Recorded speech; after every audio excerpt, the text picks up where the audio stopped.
이번 시간 강의는 팔복을 중점적으로 한번 살펴보고자 합니다. 팔복의 의미는 무엇인가? 우리 현대 교회가 이 땅에 펼쳐야 할 하나님 나라의 가치와 목적은 무엇인가를 한번 살펴보려고 합니다. 사실 팔복이라고 하는 것은 현대 교회에는 별로 인기가 없는 것 같아요. 왜냐면 이 기복신앙과 뭐 번영신학, 뭐 긍정의 신학, 긍정의 믿음 뭐 그런 것들이 요즘 판을 치다 보니까는 막 팔복 그러면 우습게 보이는 것 같아요. 팔복이 뭐야? 팔복이라는 것도 있어?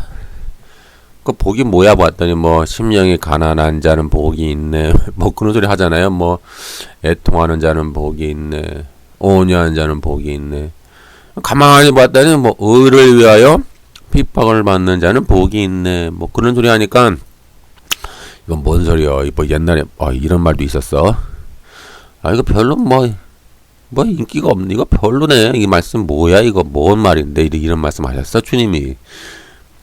우리에게 돈도 많이 주시고 땅도 주시고 성공하게 해주시고 형통하게 해주시고 만사형통 부귀영화를 누리게 해주셔야지. 이거 뭐야? 이건 뭐 이상한 말씀이 있네라고 별로 관심이 없어요. 그리고 사실 교회 안에서도 이 목사들이 이 팔복을 가지고 강조하는 목사도 거의 없잖아요.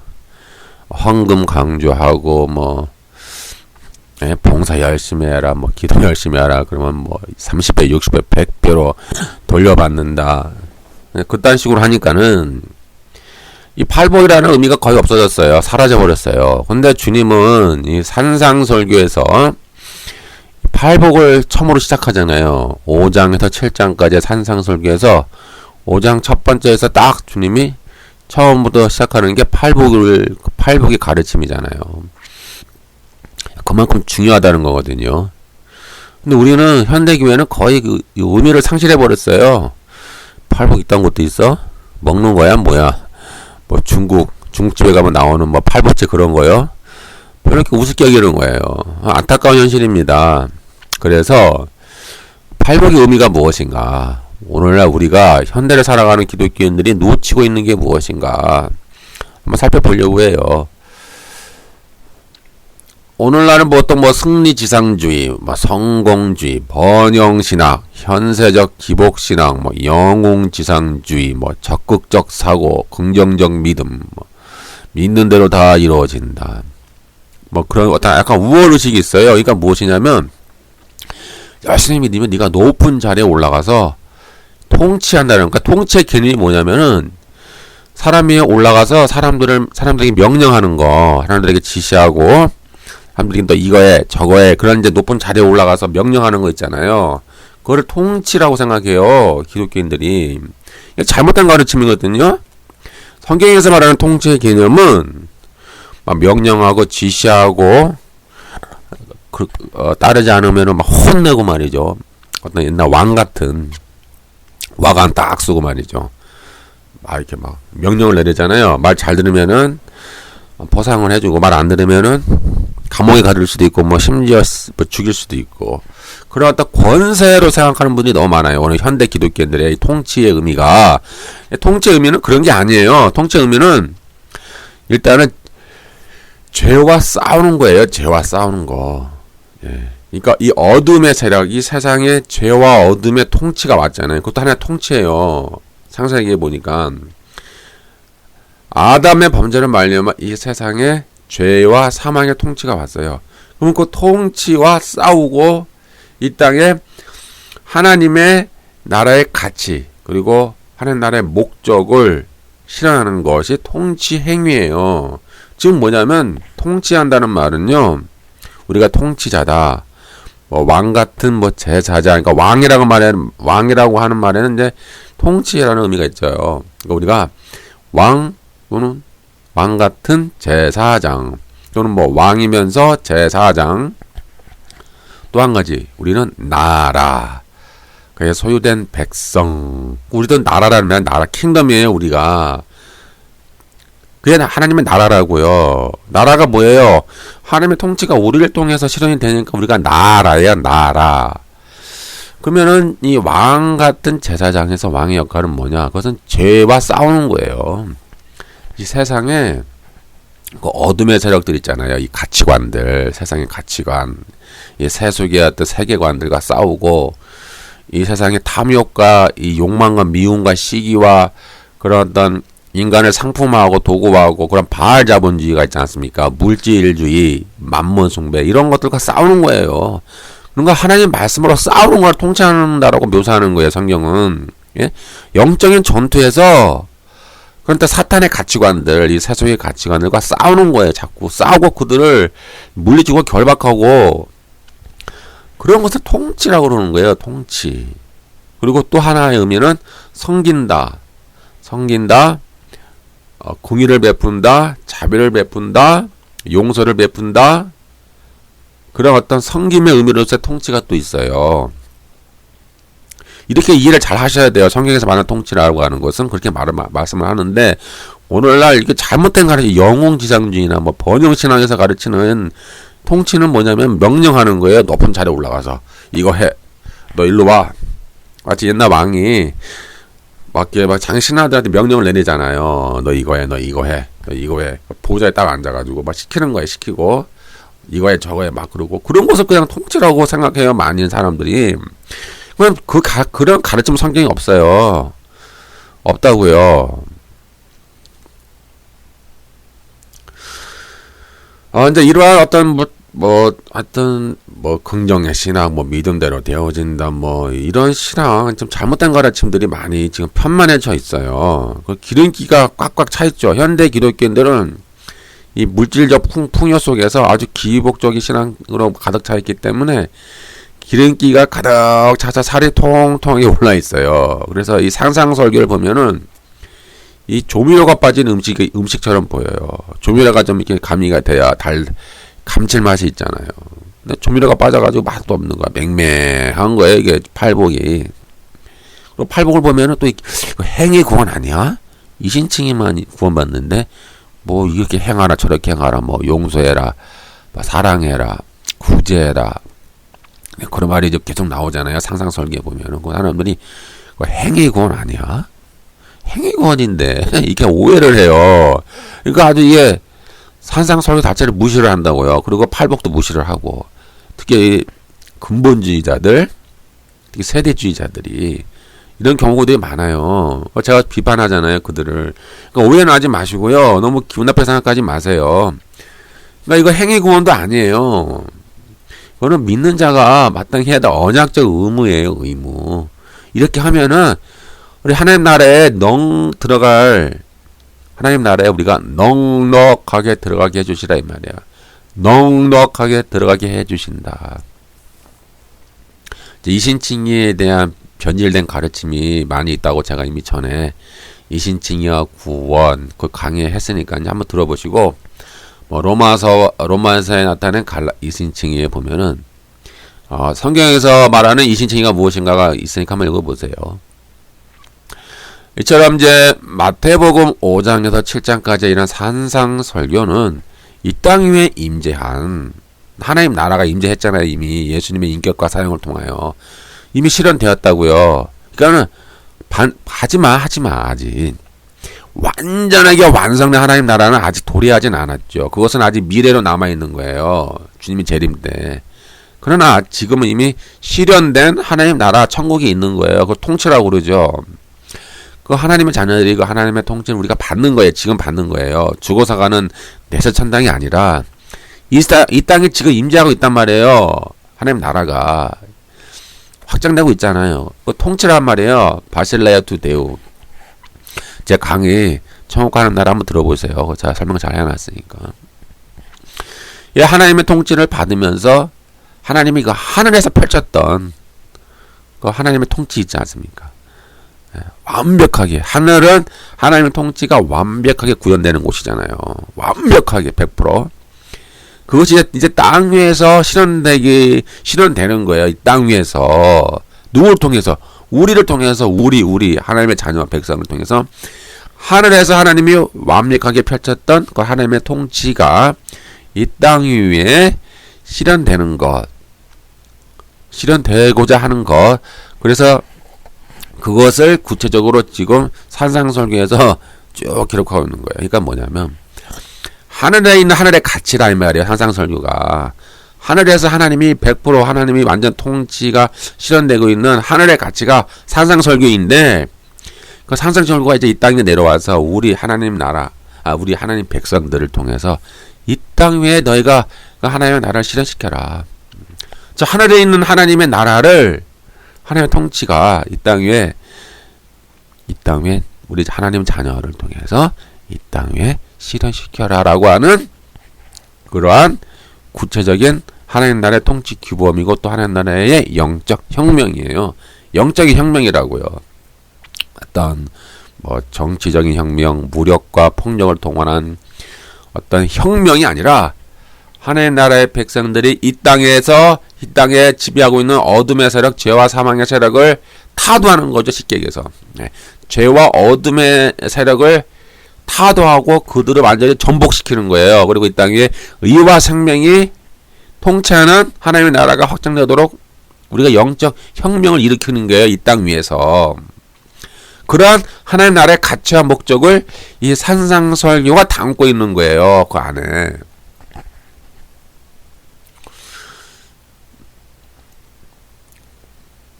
예수님은 이 산상설교 하시기 전에 이미 마태복음 4장에서 마귀의 시험을 물리친 후 제자들을 부르시기 전에 천국이 가까이 왔다 이렇게 말씀하셨어요.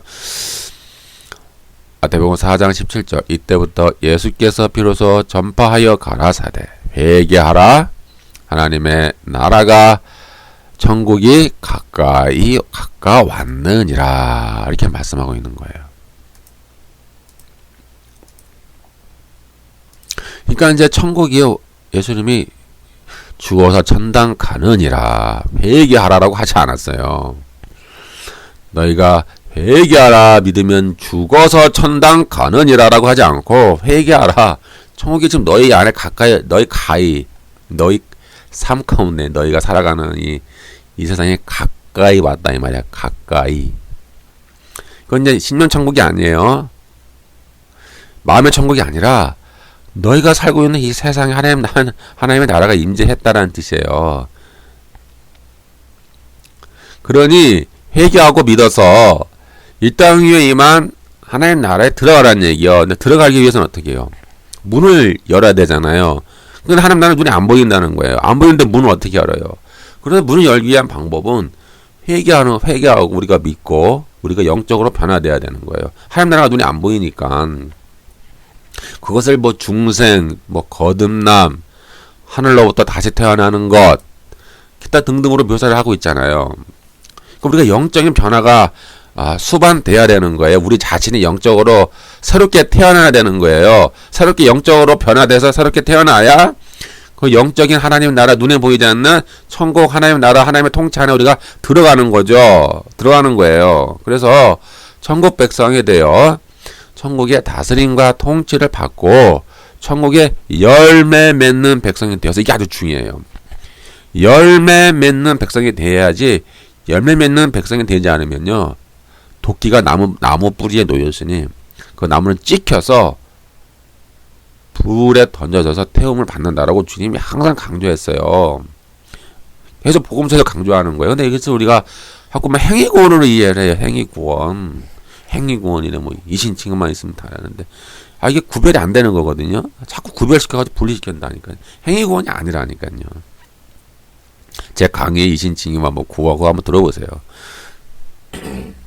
이게 열매 맺는 백성이 되어서 천국의 가치와 목적을 이 땅에 너희가 실현해서 이 땅의 어둠의 세력과 싸우라는 얘기예요. 영적 혁명을 일으키라는 얘기죠. 죄와 사망이 통치하는 이 세상에 타락한 가치관과 세계관이 지배하고 있잖아요. 지금 우리가 살고 있는 삶의 모든 영역 속에 그것을 타도하고 전복하라는 거예요. 그 영적 혁명을 일으키고 거기다가 하나님 나라를 세워라. 하나님 나라를 거기다 이식해라. 그것이 바로 영적 혁명이고 산상설교에서 말하는 의미이고 우리에게 그렇게 살아라 라고 주님이 우리에게 가르쳐 주시는 가르침이죠.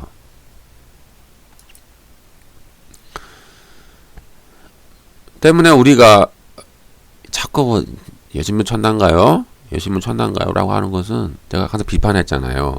천당을 제가 부인하는 게 아닙니다. 오해하시면 안 돼요.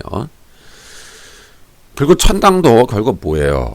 좀 몽환적인 어떤 뭐 샹그릴라, 좀 몽환적이고 뭐 어떤 판타스틱하고 말이죠. 뭐 어떤 뭐 신비적이고 뭔가 좀 아주 막 그 풀밭이 있고 나비가 뛰어놀고 뭐 아파트가 있고 뭐 맨션이 있고 뭐 디즈니랜드가 있고 뭐 사우나가 있고 백화점이 있고 마트가 있고 뭐 그딴 식의 천국이 아니라니까. 사후 천당도 내세 천당도 그것이 아니라 본질은 뭐예요? 하나님 보좌에서 하나님을 통치하는 거예요. 하나님의 통치를 받는 거, 그것이 내세 천당이에요. 그러니까 사람이 죽은 것, 살았느냐 죽었느냐의 차이만 있을 뿐이지 이 땅 위에 임한 천국과 죽어서 가는 저 천국은 차이가 없는 거예요. 하나님의 통치니까. 이제 가시죠. 여기까지. 하나님의 통치의 본질, 그러니까 본질은 하나님의 통치인데 이 땅에서 하나님의 통치를 받는 거나 우리가 죽어서 하나님 보좌에 가서 하나님 보좌 앞으로 가서 하나님의 통치를 받는 그것이나 같다라는 거예요. 통치라는 의미에는 본질에서는. 그냥 네가 죽었느냐 살았느냐 그 차이뿐이지.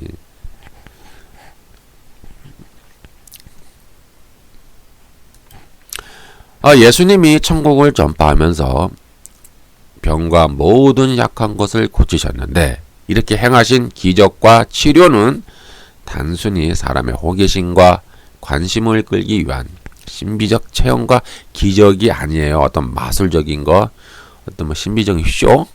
그게 아니에요. 어떤 마법, 마술 그런 게 아니라고요. 그것은 구약부터 예언되어 오던 왔던 하나님의 은혜의 해가 성취되었음을 나타내는 징표예요. 은혜의 해가 뭐예요? 희년. 희년이 예수님이 오심으로 말미암아 이제 너희 안에 너희 가운데에 실현되었음을 나타내는 그 표징으로 여러 가지 기적이 나타나는 거예요. 그래서 주의 성령이 임재하여 아름다운 소식이 전파되고 마음이 상한 자를 고치고 포로된 자에게 자유를 갇힌 자에게 노임을 전파하며 여호와의 은혜의 해, 곧 희년을 전파하기 위함이며 라고 누가복음 4장에 딱 예수님이 선포하시잖아요. 즉 예수님이 이제 공생의 사역 하심으로 말미암아 이제 본격적으로 구약에서부터 예언되어 왔던 하나님의 나라, 하나님의 통치와 다스림, 그 희년, 여호와의 은혜의 해가 드디어 너희들 가운데 실현되었다라는 거예요. 그리고 그 통치가 지속적으로 확장되죠. 지금도 주님의 재림 때까지 계속 지금도 그 은혜의 해가 지금의 은혜의 해예요. 희년이라고요. 지금이 말세고 종말이며 지금이 여호와의 은혜의 해고 희년이라 이 말이에요. 지금이 계속. 그래서 많은 사람들이 회개하고 믿어서 하나님 통치 안으로 들어오잖아요. 계속. 예. 그래서 이렇게 예수님의 인격과 사역으로 시작된 하나님의 나라가 이 땅 위에 하나님 나라가 임해 있는데 어떻게 임했어요? 성령의 권능으로 임한 거예요. 눈에 안 보이잖아요. 하나님 나라가 눈에 안 보이는 하나님 나라인데 그걸 사람들에게 이렇게 뭔가 느끼게 해줘야 되나요? 보이진 않으니까. 하나님 나라가 임했다는 것을 사람들이 이렇게 보여줘야 되잖아요. 그것을 성령의 권능으로 나타나는 거예요. 성령의 권능으로 하나님 나라가 너희에게 가까이 왔으니 너희가 회개하고 믿어서 하나님 나라에 들어와서 하나님 나라의 백성이 되어라라고 하는 표징으로 계속 기적이 일어나는 거예요. 그래서 그런 기적을 통해서 그런 기적은 이제 성령께서 권능으로 임하여서 사탄의 세력을 결박하는 거예요. 사탄의 세력의 지배를 받은 결과가 뭐예요? 죄와 사망, 그리고 뭐 질병, 고통, 귀신 들림, 수많은 뭐 인간의 절망, 슬픔들, 기타 등등 많이 있을 거 아니에요. 그것을 결박하고 그것을 축출하는 거예요. 성령님께서 권능으로 오셔서. 그리고 하나님의 나라가 성령의 권능으로 함께 점차적으로 확장되어 가고 있으면 이제 보여주고 있는 표징이 바로 기적이에요. 기적. 마태복음 4장 23절 예수께서 온 갈릴리에 두루 다니사 저희 회당에서 가르치시며 천국 복음을 전파하시며 백성 중에 모든 병과 모든 약한 것을 고치시니. 이것이 천국 복음과 같이 움직이는 거예요. 세트죠, 세트. 천국 복음을 전파하시면서 동시에 병과 약한 것을 고치시는 거예요. 왜요? 천국 하나님 나라가 임했으니까 권능으로 그 안에 너희가 들어와라 라고 하면서 표징으로 하나님 나라가 성령의 권능으로 말씀을 병을 고치고 약한 것을 고쳐주심으로 그것을 사람들에게 자꾸 알려주는 거예요. 성령의 권능을 통해서.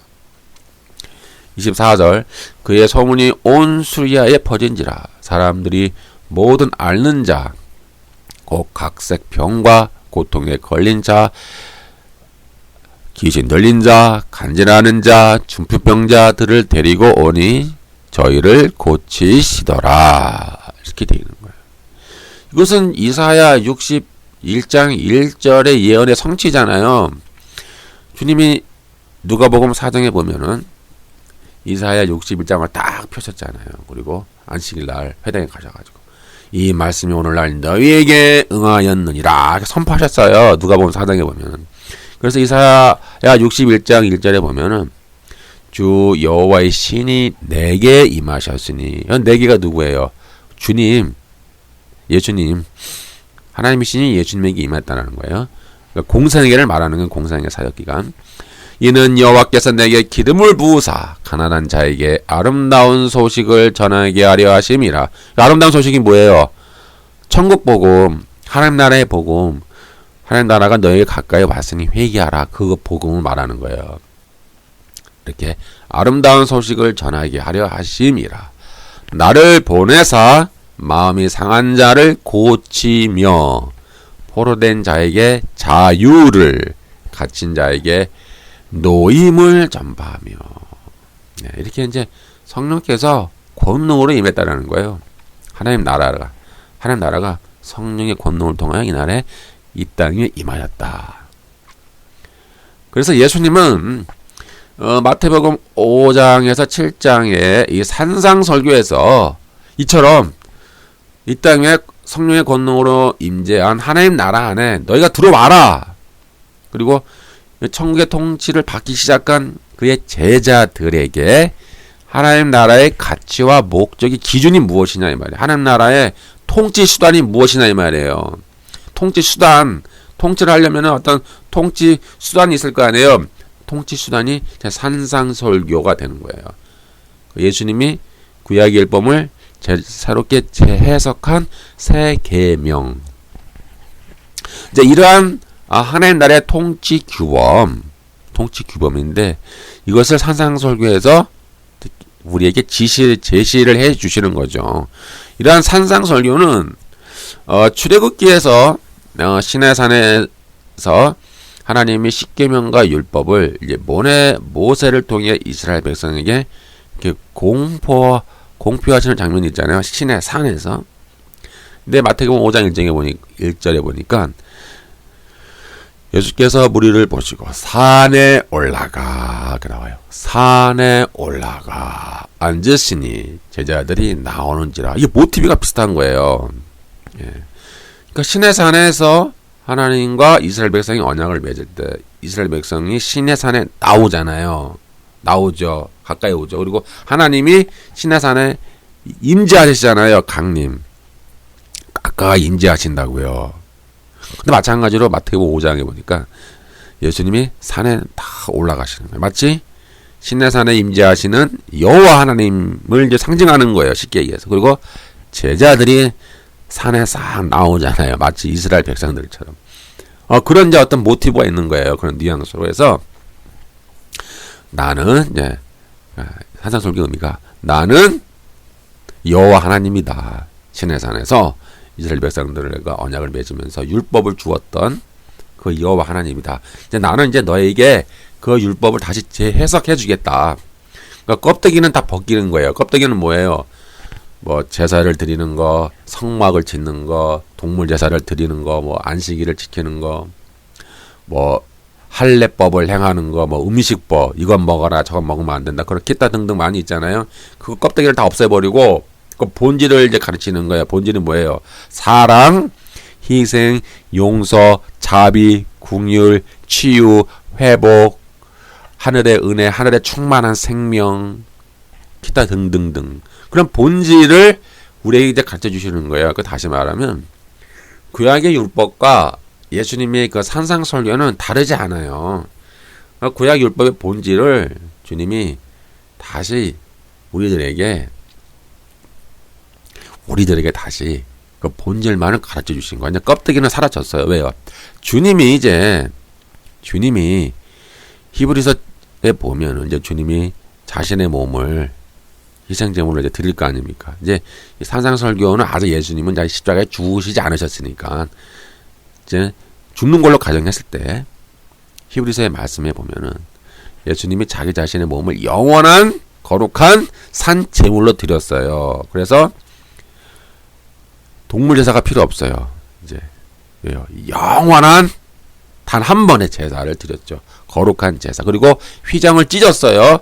그리고 우리 예수님을 통해서 누구든지 지성소로 우리가 직행하는 거예요. 예, 직행한다 이 말이에요. 어떤 뭐 제사장을 통할 필요도 없어요. 이제 휘장도 찢어졌어요. 우리가 직접 뭐예요? 왕 같은 제사장이 되니까 우리가 직접 지성소를 통해서 하나님께 직행하는 거죠.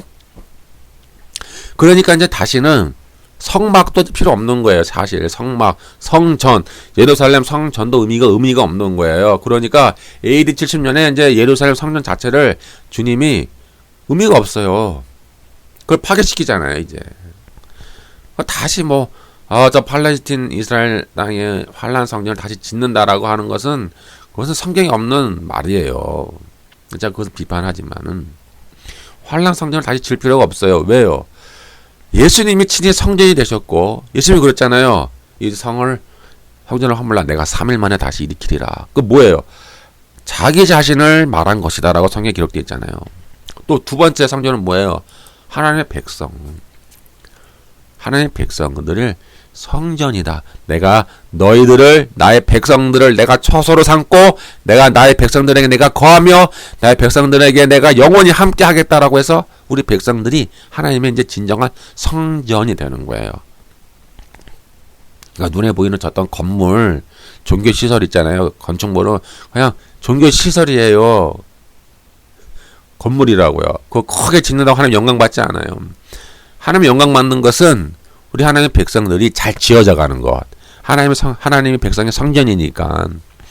하나님의 백성이 진정한 성전이니까 하나님의 백성들이 잘 이렇게 연합이 되어서 잘 지어져 가서 온전하게 되어져서 이렇게 하나님의 모습에 합당하게 성전이 완성되어 가는 것을 하나님이 기뻐하시고 하나님이 그걸 통해서 영광을 얻으시는 것이지 저 눈에 보이는 저 시멘트 콘크리트 철근 대리석 그런 종교 시설이 크게 짓는다고 하나님 영광 받는다는 구절은 성경을 눈에 뜨고 봐도 없어요. 그러니까 그렇게 믿으면 안 되는 거예요. 그럼 그렇다고 뭐 종교 시설을 짓지 말라는 말이냐? 그건 아니고 필요에 맞게 지으라고요. 그냥 형편에 맞게. 예? 형편에 맞게 하세요. 그냥 뭐 임대를 해도 되고 월세 내도 되고 아니면 땅 사고 뭐 건물 지어도 돼요. 지어도 되는데 너무 무리해서 막 대출 막 땡기고 막 은행 담보 잡히고 막 그렇게 해서 무리하게 지으면은 나중에 성도들이 헌금을 많이 해도 맨날 원금 갚아야지 이자 갚아야지 돈이 모자르잖아요. 맨날 헐떡거리잖아요. 그러니까 구제를 못 하는 거예요. 성경에 보니까 3년마다 11조는 구제하라고 돼 있잖아요. 3년마다 11조는 무조건 구제해라. 그래서 성경에 보면은 교회 재정의 많은 부분을 구제하는데 할애했어요. 신약에 와도 초대교회 보면은 구제를 많이 했잖아요. 그리고 뭐 선한 일을 많이 하고 헌금을 통해서 근데 이게 건물을 너무 크게 무리하게 짓다 보면은 계속 빚에 쪼들리다 보니까 그 헌금을 가지고 구제를 못 하는 거야. 지금 구제를 못 하잖아요. 생명을 살리는 좋은 일을 잘 못 쓰잖아요. 맨날 돈이 없어 맨날 돈이 없어 그래가지고 성도들을 쥐어 짜잖아요. 강제로 막 작정시키고 막 쥐어 짜서 마치 참기름을 쥐어 짜듯이 참깨를 넣어가지고 막 위에서 막 쥐어 짜가지고 그 참기름 한 방울이라도 더 짜내려고 말이죠. 막 애쓰는 것처럼 막 성도들 막 쥐어 짠다고요. 막 달달달 볶아가지고 참기름처럼. 그거는 성경적인 방법이 아니라고 제가 비판했잖아요. 제가 11조의 원리, 구약의 11조, 신약의 11조 제가 강의를 했으니까 한번 들어보세요. 헌금이라고 하는 것은 그냥 자발적으로 드리는 거예요. 나의 믿음을. 왜요? 모든 것은 이제 주님의 것이니까 내 것은 존재하지 않는다고 제가 강조했잖아요. 10의 1도 하나님의 거, 10의 9도 하나님의 거. 통장에 있는 돈도 하나님의 거, 땅과 집도 하나님의 거, 내 생명도 하나님의 거, 나의 인생도 하나님의 거. 하나님의 뜻에 따라, 하나님의 필요에 따라 나의 믿음을 드리는 것이 결국 현금인 거예요. 자발적으로 드리는 거. 그러니까 자꾸 이렇게 막 눈에 보이는 건물을 너무 크게 지르다 보니까는 무리를 해가지고 너무 좀 고통 속에 사는 거예요, 사실. 하나님이 기뻐하지 않는 방법으로. 건물 짓는다 하나님 영광 받는 게 아니고요. 건물 짓는데 건축 헌금을 많이 한다고 해서 하나님이 복을 많이 주는 것도 아니에요. 의미를 잘 아셔야 돼요. 그래서 예수님이 이 땅에 오셔서 다시 산상설교로 돌아가면은 예수님이 구약의 율법을 재해석했잖아요. 껍데기를 완전히 깨버렸어요. 껍데기를 깨버렸다는 것은 성막도 필요 없고 성전도 필요 없고 예수님이 참 성전이고 주의 백성이 참 성전이고 이제 본질만 남았다는 거예요. 본질. 율법의 본질이 뭐라고요? 아까 말씀드린 것처럼 사랑, 용서, 긍휼, 자비, 희생, 나눔, 섬김, 낮아짐, 치유, 회복, 하늘의 풍성한 생명을 누리는 것, 기타 등등. 그것이 이제 율법의 본질로 바뀌어서 그것만 주님이 가르치는 거예요. 산상 설교가 쉽게 얘기해서.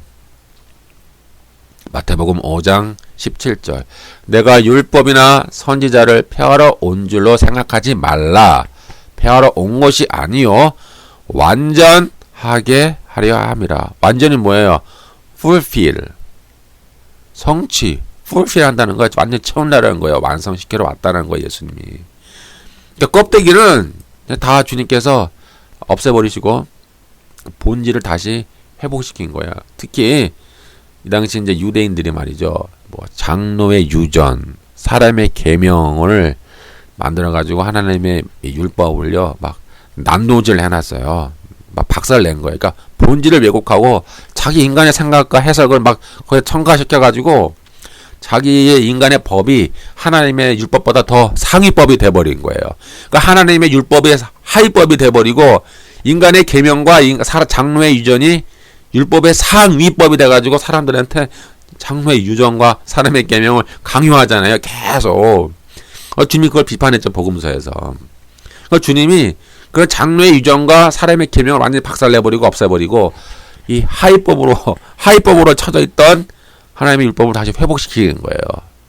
그래서 내가 완성하러 왔다 이렇게 말씀하고 있는 거죠. 주님이 율법을. 행위 구원 아니에요. 오해하지 마시고요. 그래서 마태복음 5장의 이 팔복은 이 마태복음 5장에다 7장에 있는 이러한 산상설교의 천국의 통치 규범의 서론이에요. 서론이고 요약본이고 모범 답안.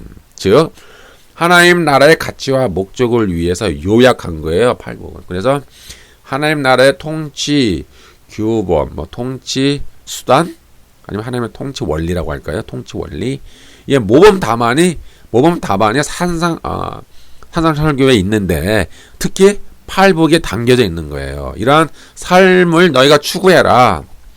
그러니까 이신칭의를 너희가 얻었지 않느냐. 너희가 회개해서 하나님 나라 안에 들어와 있지 않느냐. 이제 하나님의 통치를 받고 하나님의 백성답게 살아야 되는 모범 답안 A뿔을 받을 수 있는 방법은 산상설교에 있고 그리고 그 앞에 요약된 팔복에 있다라고 이제 주님이 가르치는 거예요. 그래서 산상설교는 우리는 사실 어떤 사람은 그래요. 우리가 지킬 수 없는 거야. 이것은 어떤 판타스틱한 거, 이상적인 거야. 이상적인 거지. 우리가 지킬 수는 없어. 우리는 불가능해. 아니면 또 어떤 소수의 특별한 사람은 지킬 수 있는 계명이야라고 하거든요. 근데 그것은 다 잘못된 주장들이에요. 물론 우리는 그대로 100% 완벽하게 할 수는 없죠. 예? 그래 우리는 거기에 근접하도록 우리는 어떻게 해야 될까요? 결단하고 하나님의 능력을 힘을 입어야 되는 거예요. 인간의 의지로만 되지는 않으니까. 그래서 사도 바울이 뭐라고 그랬어요? 너의 인간의 의지는 안 된다고 그랬잖아요. 너의 인간의 의지는 죄성이 있기 때문에 너의 인간의 의지로는 하나님의 뜻을 행할 수 없다라고 그러잖아요. 사도 바울이. 우리 안에 뭐가 있어요? 속사람과 겉사람이 있고 둘이 싸우고 우리 안에 육체의 정욕이 있고 우리 안에 죄성이 있고 우리 안에 죄의 정욕이 있다 이 말이에요. 그래서 하나님의 계명을 우리가 사랑하고 하나님의 계명대로 지키려고 하지만은 안 된다라는 거예요. 그럼 결론이 뭐고 해결책은 뭐예요? 해결책은 뭐예요? 사도 바울이 말하기를 너희가 성령의 충만을 받고 성령을 따라 행하라. 너희가 성령을 쫓아 행하라. 성령을 따라 행하여 너희 안에 있는 죄성을 죽여라. 성령을 따라 행하여 너희가 성령의 열매를 맺혀라. 이렇게 사도 바울이 이제 우리의 해결책을 말해주는 거예요. 즉, 이 산상설교와 팔복은요, 인간의 의지로는 할 수가 없어요. 여러분의 인간의 의지로는 할 수가 없다고요. 죄성이 있기 때문에, 여러분 안에 육체 정욕이 있기 때문에, 이생의 자랑이 있기 때문에 안 돼요. 성령의 능력을 힘입고 성령을 따라 행하여 성령을 쫓아 행하여야만 가능한 하나님의 통치 수단인 거예요. 팔복이. 또 산상 설교가. 팔복은 이 지켜서 구원받기와 행위 구원이 아닙니다. 이미 구원을 얻었어요. 이미 구원을 얻은 백성이 하나님을 닮아가야 되고 하나님의 열매 맺는 백성이 되기 위해서 하나님의 통치를 받는 하나의 통치 원리예요. 통치 원리. 그리고 언약적 의무가 되겠죠. 그래서 이렇게 팔복을 지키고 산상 설교대로 살면은 우리가 저 천국 기업, 영원한 생명에 우리가 넉넉하게 들어가게 하시리라 그 말이에요. 넉넉하게 턱걸이가 아니라 턱걸이 하지 말라는 말이에요. 너희들이 구원 얻을 때 턱걸이로 뭐 겨우겨우 구원 얻을래? 그딴 식으로 하지 말자는 거예요. 하나님은 넉넉하게 너희가 저 영생에 들어가기를 인도하여 주시리라 그 말이에요. 주신다. 행위 구원이 아닙니다. 오해하지 마시고요. 그러니까 회개와 믿음, 또 무한한 은혜로 구원을 얻은 하나님의 백성이 그 구원을 유지하는 거예요. 유지. 은혜로 우리가 구원을 받았잖아요. 구원은 우리가 이루는 게 아니죠. 구원과 의는 하나님으로부터 우리가 수여받는 거예요. 받아야 돼요. 그렇고 받은 백성이 이제 어떻게 살아야 되느냐. 그에 대한 구원을 이제 유지해야 되잖아요. 구원을 우리가 받았으니까 유지하고 우리가 의를 유지해야 돼요. 의를 유지하는 방법은 뭐예요? 죄와 싸우는 거죠. 예? 어둠의 세력과 싸우라 이 말이에요. 영적 혁명을 일으켜서 이 타락한 세상의 가치관을 전복시키라 이 말이에요. 타도하라 이 말이야. 타도시키고 전복시켜라. 그곳에 하나님 나라를 세워라. 그것이 우리의 영적 혁명이잖아요. 그냥 영적 혁명을 하라 이 말이에요. 그렇게 해야 될 의무라 이 말이에요. 의무가 이 산상설교와 팔복에 담겨져 있다라는 거예요. 영적 혁명 이해하시죠? 그러니까 구원을 유지하는 거예요. 구원과 의를 이미가 받았으니까 그걸 유지하는 언약적 의무고 하나님의 통치를 받는 수단이에요. 통치 어떤 규율, 통치 수단, 통치 원리 이렇게 되겠죠. 따라서 팔복에 따라 사는 자는 하나님의 구원을 우리가 지속적으로 현재에 경험하는 거예요. 지금 이 땅 위에서. 저 죽어서 가는 천당만이 구원이 아니라 여러분이 이 땅에 사는 삶 속에서 팔복에 따라 살아갈 때에 즉 성령을 따라서 성령과 함께 성령과 동행하면서 팔복에 따라 살아갈 때에 하나님의 구원을 여러분들이 현재에 지속적으로 경험한다라고 지금 말씀하고 있는 거예요.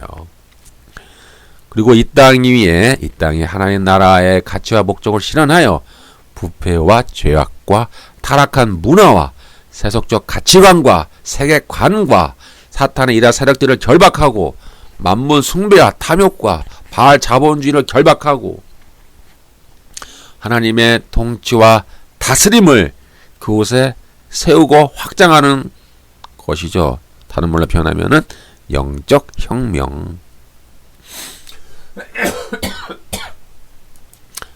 저는 이제 마태복음 5장의 8복은 천국으로 시작합니다. 3절에 보니까 심령이 가난한 자는 복이 있나니 천국이 저희 것이미요. 이렇게. 그래서 10절에 보니까 또 천국으로 끝나요. 10절 의를 위하여 핍박을 받는 자는 복이 있나니 천국이 저희 것이며 이렇게 해서 천국으로 시작해서 천국으로 끝나죠. 팔복은. 결국 팔복은 뭐예요? 천국의 가치가 담겨져 있는 주님의 가르침이다, 그 뜻이에요. 쉽게 결론 내립니다. 팔복은 천국의 가치, 천국이 뭐예요? 저 하늘의 가치. 하늘의 가치가 이 땅 위에 실현돼야 될 하나님의 가치라 이 말이야. 저 하늘나라에서 지금 이루어지고 있어요. 팔복은. 저 하늘나라는 하나님의 통치가 100% 이루어지니까 저 천국에는 산상설교와 팔복의 가르침이 이미 실현되고 있다고요. 그것을 이 땅 위에 실현하는 하나님의 가치와 목적을 담고 있는 거예요. 팔복이. 여기서 천국이 저희 것이며 라는 말이 있잖아요. 이것은 현재 시제예요. 현재. 천국이 지금 너희 것이다 라고 하는 것이지, 너희가 죽으면 가는 저 내세천당, 그건 미래형이잖아요. 미래형이 아니에요. 아닙니다. 현재형입니다. 천국은 지금 너희의 것이다 이 말이에요. 현재형. 미래형이 아닙니다.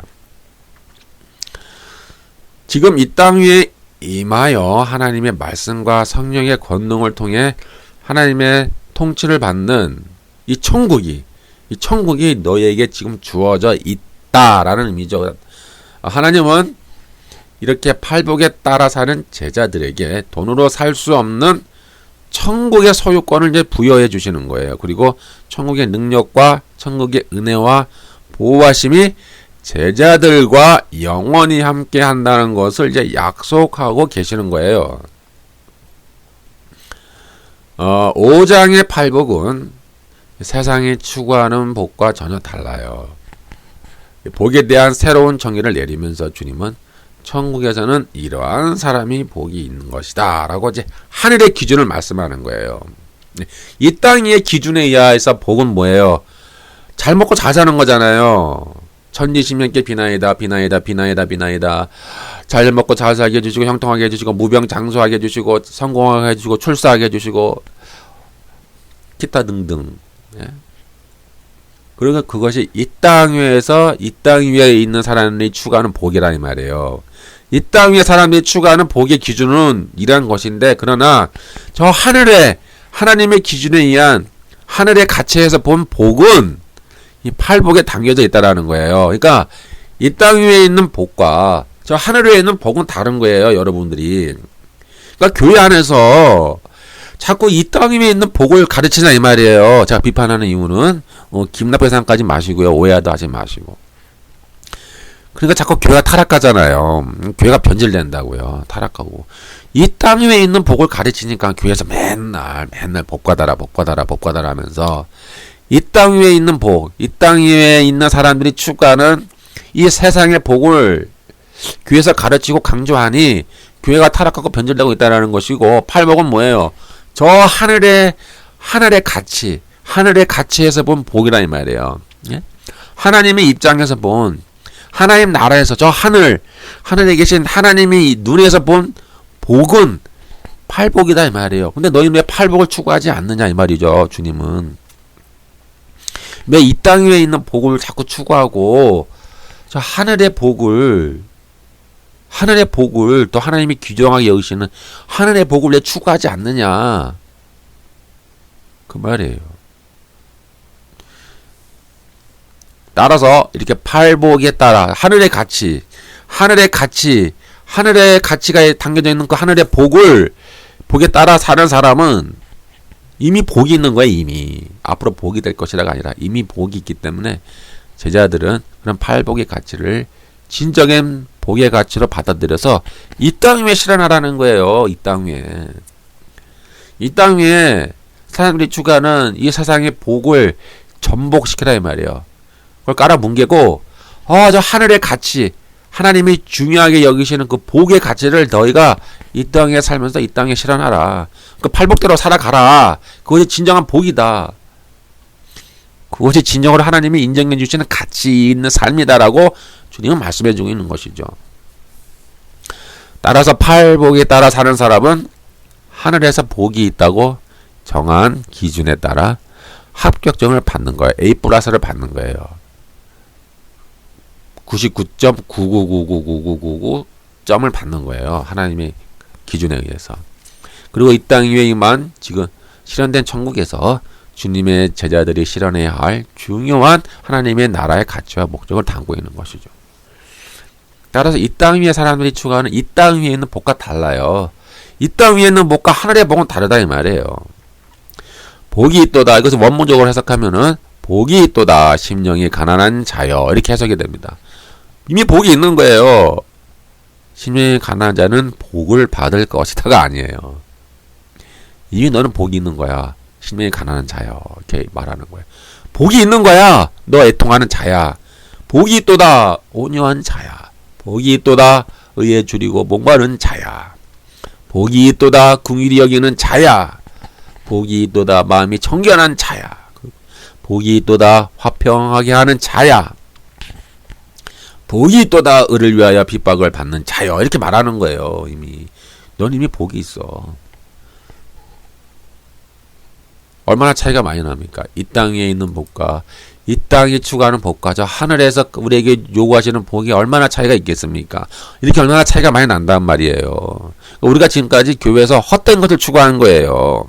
네? 교회에서 헛된 거를 추구한 거라고요. 헛된 거를 추구했어요. 이 땅 위에 있는 복을 추구했단 말이에요. 이 땅에 사는 사람들이 추구하는 이 땅의 복을 추구하고 있으니 하나님이 주시고자 하는 저 하늘의 복을 우리는 보지 못했다라는 얘기죠. 오늘날 현대의 교인들이 추구하는 복은 권력과 재물과 성공이기 때문에 팔복의 이러한 복을 달라고 하지도 않습니다. 아이고 하나님 나 필요 없어요.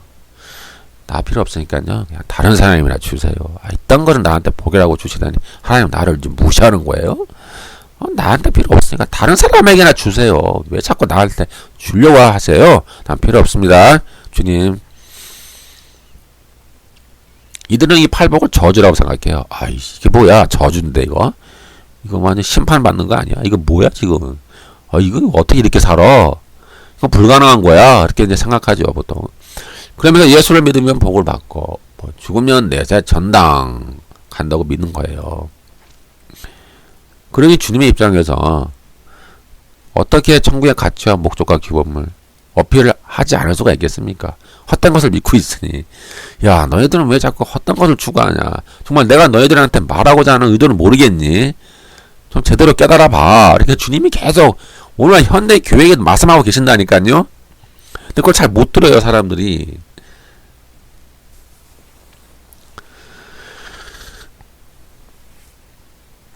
이것이 이제 주기도문과 연관이 되는 거예요. 이 팔복과 이 산상설교가 결국 주기도문에 이어져요. 주기도문. 제가 이제 주기도문 강의 때 이미 강의했으니까 한번 들어보시고요. 6장 10절 나라가 임하옵시며 뜻이 하늘에서 이룬 것 같이 땅에서도 이루어지이다. 어떻게 이루어져요? 기도하면 이루어지나요? 여러분 기도하면은 땅에서 이루어집니다. 땅에서 이룰 줄 믿습니다 하며 저 하늘에 있는 하늘의 나라가 구름에 탁 둘러싸여서 막 연기가 막 나면서 비 가운데로 막 저 하늘에 있는 하나님의 나라가 이 땅에 싹 내려옵니까? 기도 많이 하면 빨리 내려오고 기도 천천히 하면 천천히 내려오고 기도 열심히 하면 빨리 내려오고 그렇게 합니까? 아니에요. 하나님의 나라가 어떻게 이 땅에 이루어진다고 그래서요. 제가 주기도문 강의에서 하나님 나라가 이 땅에 이루어지는 방법은요. 여러분을 통해서 이루어지는 거예요. 여러분 통해서 우리 하나님의 백성을 통해서 어떻게 산상설교대로 살면 산상설교의 가르침대로 살면 팔복의 가르침대로 살면 저 하늘에서 지금 하늘에서 이루어지고 하나님 뜻이 있잖아요. 하나님 나라가 이 땅에 이루어지는 거예요. 하늘 나라가 막 빛 가운데서 내려오고 구름에 쌓여 있고 어떤 몽환적이고 그 신비적인 하나님의 나라가 막 천천히 내려와서 이 땅에 막 퍼지는 것으로 이렇게 상상하면 안 되는 거예요. 그런 나라가 아니라니까요.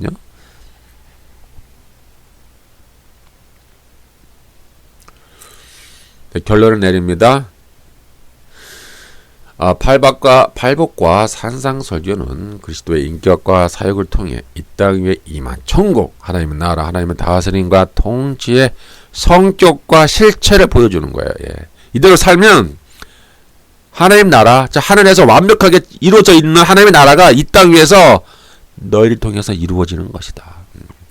하늘에서 하나님의 뜻이 이루어진 것 같이 이 땅 위에서도 하나님의 뜻이 이루어지는데 그 방법이 무엇이냐? 너희가 산상설교와 팔복대로 살아갈 때 하나님의 뜻이 이 땅 위에 온전히 이루어지는 것이다. 천국의 본질은요, 뭐 꽃밭이 있고 나비가 있고 뭐 그런 게 아니에요. 이게 참 제가 이래서 이 천국을 봤다고 하는 이 환상을 봤다고 하는 사람 내가 비판하거든요. 거기 미혹되지 말아라. 뭐 꽃밭이 있고 나비가 있네, 뭐 아파트가 있네, 뭐 3층 건물 있고 뭐 500층 뭐 몇 층 건물이 있고 뭐 맨션이 있고 뭐 이상한 헛소리를 하고 있다니까요. 저 기분 나쁜 생각하지 마세요. 예, 오해하지 마시고. 저는 성경에 있는 말씀을 그대로 말하는 것뿐이에요. 예, 산상설교와 팔복에 있는 주님이 말씀하시는 천국의 본질은 그딴 이상한 환상이 아니에요. 거기 미혹되지 마세요. 자기를 부인하고 자기 십자가를 쥐고 하나님의 주권과 통치에 복종하고, 예? 복종하고 성령과 함께 살면서 성령과 동행하면서 내 안에 있는 죄성을 죽이고 죄와 싸우고 죄의 세력을 결박해서 죄의 세력과 죄의 통치를 전복시켜서 그곳에 하나님의 통치가 임하게 하는 영적 혁명, 그것이 천국의 본질이에요. 예? 천국의 본질은 하나님의 통치예요. 통치.